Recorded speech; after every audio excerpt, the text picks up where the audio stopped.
जय नमस्कार दोस्तों, आप सभी का स्वागत है हमारे यूट्यूब चैनल रैपिड स्टडी में।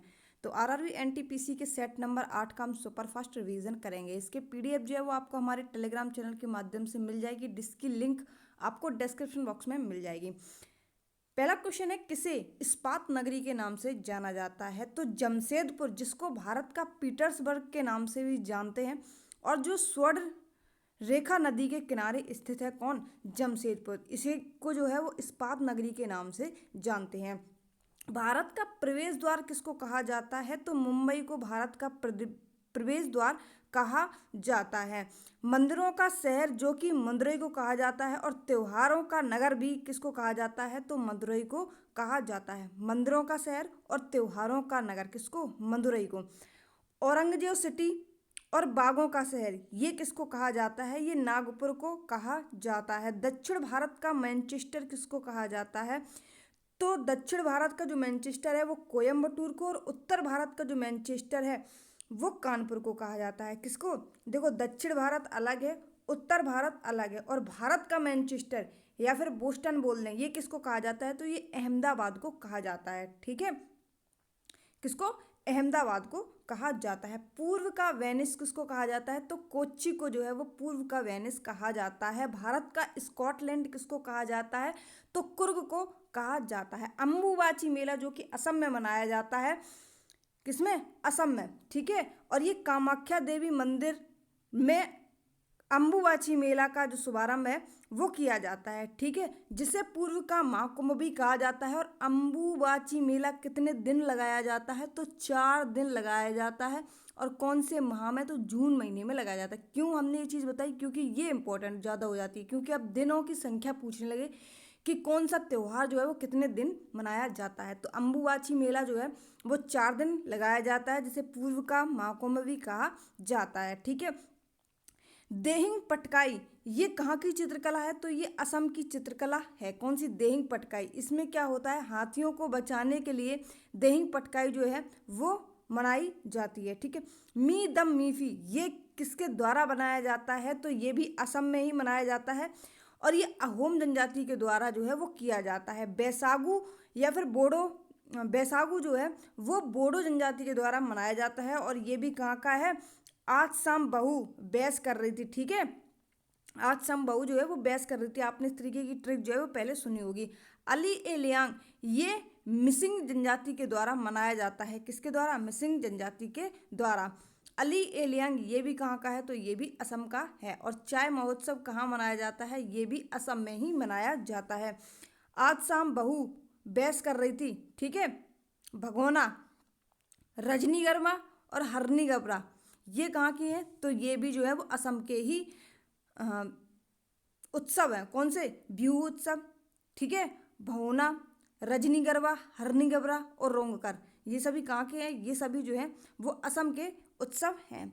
मोहिनी अट्टम नृत्य की बात कर लेते हैं। तो मोहिनी अट्टम कहाँ का? अट्टम रूट वर्ड कहाँ से जाता है? देखो 99% मैंने बताया कि केरल में जाएगा, लेकिन एक दो वर्ड ऐसे हैं जिनमें अट्टम आता है, लेकिन वो किस में जाते हैं? वो तमिलनाडु में जाते हैं। ठीक है, मोह लिया ना यार, मुझे तो मोह नहीं मोह पाई उसने। ठीक है, किसने? राधा ने और गोपियों ने नहीं मोह पाया मुझे। क्यों? क्योंकि मैंने अपना कल्याण करवा लिया था। क्या करवा लिया था? कलामंडलम कल्याणी कुट्टी अम्मा। ठीक है, जिन्हें मोहिनी अट्टम की जननी भी कहा जाता है। किसको? कलामंडलम कल्याणी कुट्टी अम्मा को। ठीक है, क्यों? क्योंकि हमें अपनी जय जयकार बुलवानी थी। मोह लिया ना यार, न राधा ने मुँह पाया न गोपियों ने मुँह पाया। क्यों? क्योंकि अपना कल्याण करवाना था, अपनी जय जयकार करवानी थी। तो जय प्रभा मेनन, क्या? जय प्रभा मेनन, इनको याद रखेंगे। कला मंडलम कल्याणी कुट्टी अम्मा को। क्यों? क्योंकि इनको मोहिनी अट्टम का जनक कहा जाता है। मोहिनी अट्टम कहाँ से संबंधित है? तो ये केरल से संबंधित है। और भरतनाट्यम कहाँ से संबंधित है? तो वो है तमिलनाडु से। क्यों? तुम मिलने आना, तमिल तमिल से हम क्या रिलेट करेंगे? तुम मिलने आना। कौन कह रहा है? भरत। ठीक है, इसलिए कन्फ्यूजन बहुत ज़्यादा हो जाता है मोहिनीअट्टम और भरतनाट्यम में। कथक के लिए जितने भी महाराज वाले रूट वर्ड हैं 98% कथक में जाएंगे। किस में जाएंगे? लच्छू महाराज, पंडित बिरजू महाराज और भी 3-4 महाराज हैं, वो किस में जाएंगे? कथक में जाएंगे।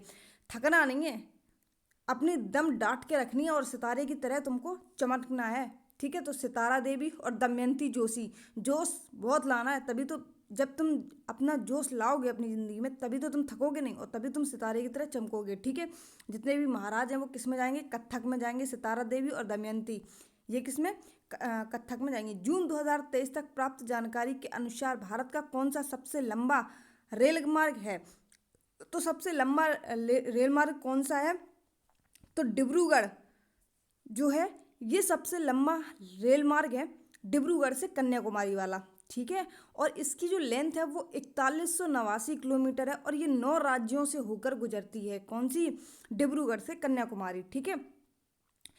ट्रेन की बात कर लेते हैं, तो ट्रेन कौन सी है, तो ये विवेक एक्सप्रेस है, जिसकी शुरुआत जो है वो 2011 में होती है। किसकी, विवेक एक्सप्रेस की। और दुनिया के सबसे लंबा, ये तो भारत का हो गया, ठीक है, लेकिन दुनिया का सबसे लंबा रेल मार्ग कौन सा है, तो वो है रसिया वाला। कौन सा, रसिया का, ठीक है। कौन सा है, ट्रांस साइबेरियन। कौन सा, ट्रांस साइबेरियन जो है वो दुनिया का सबसे लंबा रेल मार्ग है, जो कि रूस का है। भारत की पहले सबसे लंबी रेलगाड़ी कौन सी है, तो भारत की जो है वो उसका नाम है वासुकी। कौन सा है, वासुकी, जो कि भारत की पहली सबसे लंबी रेलगाड़ी थी।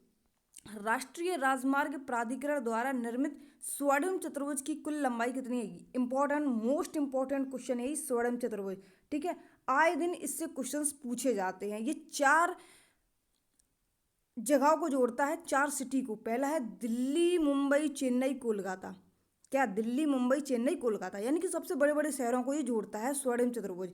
इसकी लंबाई कितनी है, तो 5846। पूछा जाता है कि स्वर्णिम चतुर्भुज की लंबाई कितनी है, तो 5846 किलोमीटर इसकी लंबाई है। दिल्ली, मुंबई, चेन्नई, कोलकाता को जोड़ता है, जो कि दुनिया का 5वां सबसे लंबा राजमार्ग है। और ये कितने राज्यों से होकर गुजरता है, मोस्ट इंपॉर्टेंट क्वेश्चन है कि कितने, अभी कुछ टाइम पहले ही पूछा गया है, तो कितने, 13 राज्यों से होकर गुजरता है। और इसकी शुरुआत जो है वो 2001 में होती है। कब, 2001 में इसकी शुरुआत होती है। दुनिया का 5वां सबसे लंबा राजमार्ग है, 13 राज्यों से होकर गुजरता है।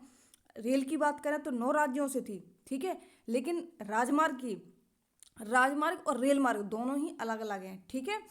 इन चीज़ों को याद रखेंगे। Truth, love and a little malice किसकी आत्मकथा है। Truth, love and a little malice तो किसकी है, ट्रुथ, सही बोलो तभी तो खुश रहोगे। लव, लव करोगे तभी तो खुश रहोगे, तो Khushwant Singh Sinha. The end of India, train to Pakistan, Delhi, a history of Sikh, ठीक है। तो ये सभी पुस्तकें किनकी है, तो खुशवंत सिंह सिन्हा की हैं। जसवंत सिंह की बात कर लेते हैं, तो India at risk, India at risk और डिफेंडिंग इंडिया जो है वो जसवंत सिंह की पुस्तकें हैं। क्योंकि इनकी और इनकी पुस्तक, खुशवंत सिंह और जसवंत सिंह, मतलब एक दूसरे से मैच करती हैं और एक दूसरे से नाम भी मैच करते हैं, इसीलिए इन दोनों लोगों की जो पुस्तकें हैं वो याद रखना इम्पॉर्टेंट बन जाता है, ठीक है। नटवर सिंह की बात कर लेते हैं, तो इनकी जो है वो one life is not enough, ठीक है। A century is not enough वो अलग है, और नटवर सिंह जो है इनकी है one life is not enough. Heart to heart, heart to heart, walking with lions, walking with lions ये किसकी है, ये भी नटवर सिंह की है। सत्यजीत रे की बात कर लेते हैं, तो जाखन छोटो चिलम जो है इनकी आत्मकथा है, जो कि बंगाली भाषा में है। जाखन छोटो चिलम, ठीक है, इनकी, सत्यजीत रे की। अटल बिहारी वाजपेयी के द्वारा बात करें तो पर्वतारोहण और समृद्ध खेल संस्थान कहाँ पर स्थित किया गया था, तो अटल बिहारी वाजपेयी के द्वारा जो है वो पर्वतारोहण और समृद्ध खेल संस्थान ये हिमाचल प्रदेश के मनाली में इसका संस्थान है, ठीक है, इसका पर्वतारोहण और संबद्ध खेल संस्थान का।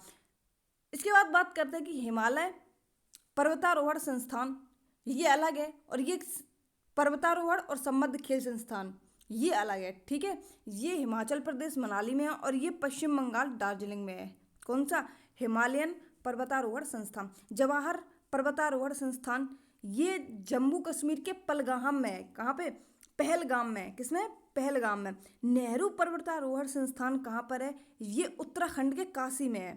कहाँ पर? उत्तराखंड के काशी में। नेशनल पर्वतारोहण संस्थान, ये इंपॉर्टेंट हो जाता है, ठीक है, क्योंकि ये नेशनल है। ये अरुणाचल प्रदेश के देहांग में स्थित है। कौन सा? नेशनल पर्वतारोहण संस्थान। कौन सी योजना 2023 में शुरू की गई? तो प्रधानमंत्री विश्वकर्मा योजना, जिसकी शुरुआत 17 सितंबर 2023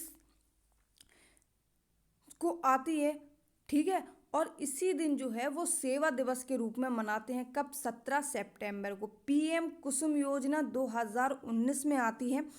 प्रधानमंत्री जन आरोग्य योजना, जो कि आयुष्मान भारत योजना के तहत आती है, कब? 23 सितंबर 2018 को ये आती है, प्रधानमंत्री जन आरोग्य योजना। पीएम किसान सम्मान निधि की बात कर लेते हैं, तो ये उत्तर प्रदेश के गोरखपुर से शुरू होती है। और कब से? तो 2019 से पीएम सम्मान किसान निधि योजना इंपॉर्टेंट है। किसान सम्मान निधि पूछा जाता है, ठीक है। और जन आरोग्य वाला भी याद रखना 2018 में है। और किस योजना के तहत आता है? तो आयुष्मान भारत योजना के तहत आता है। यह भी पूछा गया था। पीएम किसान सम्मान निधि आरपीएफ कांस्टेबल में कहाँ पर? तो उत्तर प्रदेश के गोरखपुर से शुरू होकर कब? 2019 में। कौन सा अनुच्छेद यह वर्णित करता है कि लोकसभा में एक अध्यक्ष और एक उपाध्यक्ष होना चाहिए? तो आर्टिकल 93 है, ये कहता है कि लोकसभा में एक अध्यक्ष होना चाहिए और एक उपाध्यक्ष होना चाहिए। आर्टिकल 83 क्या कहता है? स्पीकर कार्यकाल के बारे में वर्णन करता है। आर्टिकल 87 विशेष संबोधन के बारे में। आर्टिकल 86 राष्ट्रपति का संबोधन। आर्टिकल 98 संसद सचिवालय। और आर्टिकल 99 जो है वो एमपी के शपथ के बारे में बात करता है। आर्टिकल 105 की बात कर लेते हैं, तो किसकी शक्तियां और विशेष अधिकार परिभाषित हैं? तो लोकसभा और राज्यसभा के सांसद की जो शक्तियां हैं वो आर्टिकल 105 में वर्णित हैं। किसकी? लोकसभा और राज्यसभा के सांसद की। 108 की बात कर लेते हैं, पूछा जाता है 108। इसमें क्या है? संयुक्त बैठक जो है बुलाई जाती है। बुलाता कौन है? तो राष्ट्रपति बुलाता है। और इसका अध्यक्ष कौन बनता है? तो लोकसभा का स्पीकर जो है वो बनता है इसका अध्यक्ष। भारतीय संविधान के अनुच्छेद 110 के तहत धन विधेयक की परिभाषा क्या है? तो धन विधेयक किसमें है? आर्टिकल 110 में है, ठीक है। धन विधेयक किसी भी कर के नियमन में अधिरोपण, उन्मूलन और प्रत्यावर्तन ही क्या कहलाता है? धन विधेयक कहलाता है, ठीक है। पैसों के उधार का विनिमय किसके अंतर्गत आता है? धन विधेयक के। भारत की संचित निधि से धन का विनियोग, संचित निधि जो है वो संचित निधि से पैसा कौन निकलवा सकता है? तो संसद जो है वो संचित निधि से पैसा निकलवा सकती है, मतलब आपातकाल में, ठीक है। आर्टिकल की बात कर लेते हैं 109 की, तो धन विधेयक की प्रक्रिया है किसमें? आर्टिकल 109 में। विधेयकों पर स्वीकृति किस पर है? तो आर्टिकल 111 पर है। संचित निधि जो है वो किस आर्टिकल के तहत आता है? कमेंट बॉक्स में बता देना, ठीक है। वार्षिक वित्तीय विवरण की बात कर लेते हैं, तो धन विधेयक 110 में है। 111 में अभी आपको बताया हमने कि जो विधेयकों पर स्वीकृति है, और 112 में वार्षिक वित्तीय विवरण है। भारतीय संविधान का अनुच्छेद 120 क्या कहता है? तो 120 जो है वो भारत के CJI यानी कि चीफ जस्टिस ऑफ इंडिया की नियुक्ति के बारे में बात करता है। कौन? कार्यवाहक मुख्य न्यायाधीश की नियुक्ति। CJI नहीं, कार्यवाहक है ये, ठीक है, जो आप उसका कार्यभार देख सकते हैं CJI का, ठीक है। तो ये किस आर्टिकल में है? 120 में है। मुख्य न्यायाधीश अलग होता है और कार्यवाहक मुख्य न्यायाधीश अलग होता है। 129 क्या कहलाता है? तो सर्वोच्च न्यायालय एक अभिलेख न्यायालय होगा, ये इसमें कहा गया है आर्टिकल 129 में। क्या? सर्वोच्च न्यायालय एक अभिलेख न्यायालय होगा। आर्टिकल 130 क्या कहलाता है? तो सुप्रीम कोर्ट की बेंच जो है वो 130 में आती है। आर्टिकल 127 की बात कर लेते हैं, तो तदर्थ न्यायाधीशों की नियुक्ति जो है वो आर्टिकल 127 में वर्णित है। 137 की बात कर लेते हैं, तो सुप्रीम कोर्ट के निर्णय और आदेश की समीक्षा करना जो है वो आर्टिकल 137 में आता है। 125 में क्या है कि जजों की सैलरी जो है वो कितनी होगी? आर्टिकल 125 में बोला गया। आर्टिकल 124 किससे संबंधित है? तो ये सुप्रीम कोर्ट से संबंधित है, क्या? आर्टिकल 124। कौन सा आर्टिकल सुप्रीम कोर्ट के मूल क्षेत्राधिकार को परिभाषित करता है? तो आर्टिकल 131 जो है वो सुप्रीम कोर्ट के मूल क्षेत्राधिकार को परिभाषित करता है। आर्टिकल 143 की बात कर लेते हैं, तो सुप्रीम कोर्ट से परामर्श की शक्ति जो है वो राष्ट्रपति के पास में होती है। ठीक है, इसके बाद आर्टिकल 145 की बात कर लेते हैं, तो न्यायालय के नियम जो हैं वो आर्टिकल 145 में वर्णित हैं। स्वाली की लड़ाई 1612 में अंग्रेजों और किसके खिलाफ हुई थी? तो स्वाली की जो लड़ाई है वो 1612 में अंग्रेजों और पुर्तगालियों के बीच में होती है। ठीक है, हॉकिंस जो है वो भारत कब आता है? 1608 में हॉकिंस भारत आता है। ठीक है, और उस समय 1612 में किसका जो शासनकाल है वो चल रहा था? तो जहांगीर का जो शासनकाल है वो चल रहा था 1612 में, जिसका टाइम पीरियड कितना था जहांगीर का? तो 1605 से लेकर 1627 जो है इसका टाइम पीरियड रहता है। कर्नाटक युद्ध की बात कर लेते हैं, तो कर्नाटक युद्ध फ्रेंच और ब्रिटिश इन दोनों के बीच में लड़ा गया था। प्रथम कर्नाटक युद्ध की बात कर लेते हैं, तो ये 1746 से 1748 जो है वो ला सैम्पले की संधि होती है। इसमें सेकेंड वर्ल्ड वॉर में क्या होता है? 1749 से 1754 तक चलती है। ब्रिटिश और फ्रेंच के बीच में ये तीनों वॉर हुए थे। ठीक है, इसमें क्या होता है? पौंडुचेरी की संधि होती है। फिर थर्ड कर्नाटक युद्ध होता है। इसमें 1756 से 1763 तक चलता है और पेरिस की इसमें संधि होती है। वांडीवास का युद्ध की बात कर लेते हैं, तो वांडीवास का युद्ध जो है वो 1760 में होता है।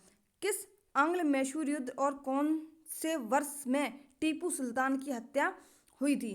तो आंग्ल मैसूर और में कौन से वर्ष में टीपू सुल्तान की हत्या हुई थी? टीपू सुल्तान के पिता का नाम क्या था? तो हैदर अली था। और ये 1799 में इसकी हत्या हो जाती है। ठीक है, कब? 1799 में। किसकी? टीपू सुल्तान की। मद्रास की संधि कब होती है? तो 1767 से लेकर 1769 तक मद्रास की संधि होती है। मंगलौर की संधि जो है 1780 से 1784 होती है। आपसे एग्जाम में पूछा जाता है मंगलौर की संधि कब होती है? तो 1784 में होती है। ठीक है, 1790 से 1792 श्रीरंगपट्टनम संधि होती है। 1799 में क्या हो जाता है? टीपू सुल्तान की मौत हो जाती है, जिसके पिता जो हैं वो हैदर अली थे 1799 में। द्वितीय आंग्ल वर्मा युद्ध किस वर्ष लड़ा गया था? तो द्वितीय आंग्ल वर्मा युद्ध जो है वो 1852 में लड़ा जाता है। पहला युद्ध जो है आंग्ल वर्मा युद्ध 1824 से 26 तक चलता है। दूसरा जो है 1852 में लड़ा जाता है और तीसरा 1885 से 86 में लड़ा जाता है। एंग्लो मराठा युद्ध की बात कर लेते हैं। ये आंग्ल बर्मा युद्ध था और ये एंग्लो मराठा युद्ध है। पहला जो है वो लड़ा जाता है 1766 से 1769 तक। दूसरा जो है वो 1803 से 1806 तक और तीसरा जो है वो 1817 से 1818 तक। आंग्ल अफगान युद्ध की बात कर लेते हैं, तो 3 इसमें भी होते हैं। पहला होता है 1839 से 42, दूसरा लड़ा जाता है 1878 से 80 और तीसरा जो है वो 1919 से 1921। आंग्ल सिख युद्ध की बात कर लेते हैं, तो आंग्ल सिख युद्ध जो है वो 2 लड़े जाते हैं। पहला लड़ा जाता है 1845 से 46 और दूसरा जो है वो 1848 से 1849। ये मतलब वैसे कभी कभी पूछ लिए जाते हैं ज़्यादातर, मतलब एक टाइम था तब ये क्वेश्चन ज़्यादा पूछे जाते थे, लेकिन आजकल इनका जो क्वेश्चनों का है, आजकल स्टैटिक बहुत ज़्यादा पूछा जाता है। इन क्वेश्चनों का जो वेटेज है वो थोड़ा कम हो गया है। कौन सी झील पूरी तरह से यूएसए में स्थित है? तो मिशिगन झील जो है ये पूरी तरह से यूएसए में स्थित है।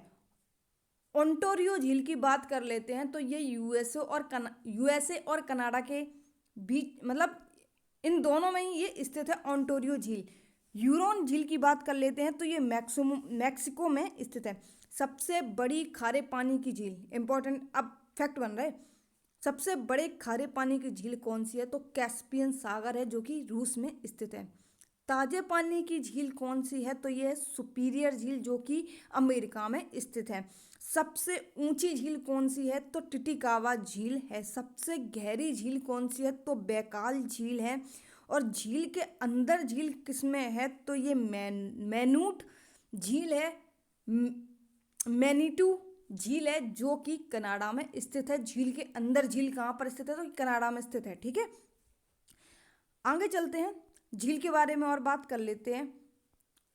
तो तसांगमो झील कहाँ पर है, ये सिक्किम में स्थित है। नाको और पारासर झील कहाँ पर है, ये हिमाचल प्रदेश में है। पैगोंग झील की बात कर लेते हैं तो ये लद्दाख में स्थित है। उत्तराखंड की बात कर लेते हैं तो रूपकुंड और भीमताल जो है ये उत्तराखंड में स्थित है। लोकटक लेक की बात कर लेते हैं, लेक झील को ही बोलते हैं। ठीक है, ये मणिपुर में स्थित है, जो कि एकमात्र तैरता हुआ नेशनल पार्क है। कौन सा, केबल नामजुआ नेशनल पार्क, इसी के पास में स्थित है, लोकटक झील के पास में। ठीक है, मणिपुर में। सांबर झील की बात कर लेते हैं तो ये राजस्थान में स्थित है। पुलिकट झील की बात करते हैं तो ये तमिलनाडु में स्थित है। बेम्बानंद लेक की बात कर लेते हैं तो केरल में स्थित है। भोजताल और बीरनम की बात कर लेते हैं तो ये मध्य प्रदेश में स्थित है। लोनार की बात कर लेते हैं, जिसको गुलाबी झील के नाम से भी कुछ टाइम पहले जाना जाता था। ठीक है, ये वही है जिसका जिसका पानी जो है वो गुलाबी कलर का हो गया था। तो कहाँ पर स्थित है, ये महाराष्ट्र में स्थित है। कोलेरू की बात कर लेते हैं तो ये आंध्र प्रदेश में स्थित है। पिछोला की बात कर लेते हैं और सांबर, ये दोनों ही जो है वो राजस्थान की हैं। बेला सागर की बात कर लेते हैं तो ये उत्तर प्रदेश की झील है।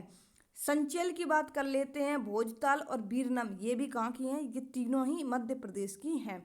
कौन सा स्थान अपने गर्म झरनों के लिए जाना जाता है, तो गौरीकुंड जो है वो अपने गर्म झरनों के लिए जाना जाता है। गर्म झरने और कहाँ कहाँ पर हैं, तो बिहार जो है, बिहार के राजगीर में गर्म झरना है, अरुणाचल प्रदेश के तवांग में है, उड़ीसा के अत्रि में है। ये तीनों ही जगह जो है वो गर्म झरने पाए जाते हैं। ठीक है, और ये गौरीकुंड उत्तराखंड में अपना गर्म झरना जो है के लिए जाना जाता है। दुनिया का सबसे ऊंचा झरना कौन सा है, इम्पोर्टेंट, दुनिया का सबसे ऊंचा झरना एंजिल झरना है। ठीक है, जिसको हम एंजिल जलप्रपात या फिर एंजिल के नाम से जानते हैं। भारत का कौन सा है, ये तो विश्व का हो गया एंजिल, लेकिन भारत का कौन सा है, तो कुचिकल है, जो कि बराही नदी पर स्थित है। पर्यावरणीय आंदोलन की बात कर लेते हैं तो साइलेंट वैली संघर्ष जो कि केरल में होता है 1978 में। इसमें क्या होता है, कुंती पुच्छी पर नदी पर बांध के लिए था। क्या, साइलेंट वैली संघर्ष जो है वो कुंती पुच्छी पर नदी पर बांध के लिए था, मतलब नदी पर बांध के लिए साइलेंट वैली संघर्ष किया गया था। कहाँ पर, केरल में। कब, 1978 में। चिपको आंदोलन जो कि पेड़ों के बचाव के लिए ये किया गया था। कब, 1973 में। अपिक्को आंदोलन जो है वो 1983 में किया गया था। चिपको आंदोलन को याद रखेंगे, बहुत इंपॉर्टेंट हो जाता है, 1973। ठीक है, और किससे संबंधित था, तो ये पेड़ों के बचाव से संबंधित था। नर्मदा बचाओ आंदोलन कब शुरू होता है, तो 1985 में शुरू होता है। कौन, नर्मदा बचाओ आंदोलन। जंगल बचाओ आंदोलन ये 1982 में झारखंड से शुरू होता है। क्या, जंगल बचाओ आंदोलन। बिश्नोई आंदोलन कब शुरू होता है, तो ये 1730 में जो है वो बिश्नोई आंदोलन शुरू होता है। मौद्रिक नीति को लागू करने के लिए कौन सी नोडल एजेंसी है, तो नोडल एजेंसी जो है वो है आरबीआई, भारतीय रिजर्व बैंक। मुद्रास्फीति को नियंत्रित करने के लिए जो है वो आरबीआई का उपयोग होता है। स्थिर आर्थिक विकास के लिए भी किसका, भारतीय रिजर्व बैंक का उपयोग होता है। अध्यक्ष बात करें तो आरबीआई के गवर्नर जो है वो इसके अध्यक्ष होते हैं। पहली एमपीसी कब आती है, तो ये 27 जून 2016 को आती है, जिसकी पहली बैठक जो है 3 जून 2016 को होती है। एमपीसी का कार्यकाल कितना होता है, तो एमपीसी का कार्यकाल जो है वो 4 वर्ष के लिए होता है। इसमें 6 सदस्य होते हैं, जो कि 3 आरबीआई के होते हैं और 3 इंडियन कोर्ट से होते हैं। वर्ष में इसकी 4 बैठकें होती हैं, कम से कम 4 होनी चाहिए बैठक। कितनी, 4, किसकी, एमपीसी के। ठीक है, कार्यकाल कितना होता है, 4 वर्ष। इनके सदस्य कितने होते हैं, तो 6 सदस्य होते हैं एमपीसी में, 3 आरबीआई के होते हैं और 3 जो है वो इंडिया कोर्ट से होते हैं। 15 जुलाई 1980 को कितने बैंकों का राष्ट्रीयकरण किया गया था, तो देखो 2 बार बैंकों का राष्ट्रीयकरण होता है। एक होता है 1969 में और दूसरा होता है 1980 में। 1969 में जो बैंकों का राष्ट्रीयकरण हुआ था उसमें 14 बैंकों का राष्ट्रीयकरण हुआ था, और 1980 में जो बैंकों का राष्ट्रीयकरण होता है वो छः छः बैंकों का जो है वो राष्ट्रीयकरण 1980 में होता है। ठीक है, 1980 में कौन सी 5 ईयर प्लान चल रहा था? तो छठवां 5 ईयर प्लान चल रहा था। ठीक है, इसमें क्या था, इसमें 2 करोड़ जमा राशि वाले बैंक बन गया था 1980 में। इस टाइम आरबीआई के गवर्नर कौन थे? जब 1980 में जब 6 बैंकों का राष्ट्रीयकरण होता है तो आईजी पटेल थे, लेकिन जब 14 बैंकों का राष्ट्रीयकरण होता है 15 जुलाई 1969 में, तो जो बैंक की राशि थी वो थी 50 करोड़, और एल के झा जो है वो आरबीआई के गवर्नर थे, और पीएम जो है उस टाइम इंदिरा गांधी थी जब 14 बैंकों का राष्ट्रीयकरण 1969 में होता है। तब राशि कितनी थी?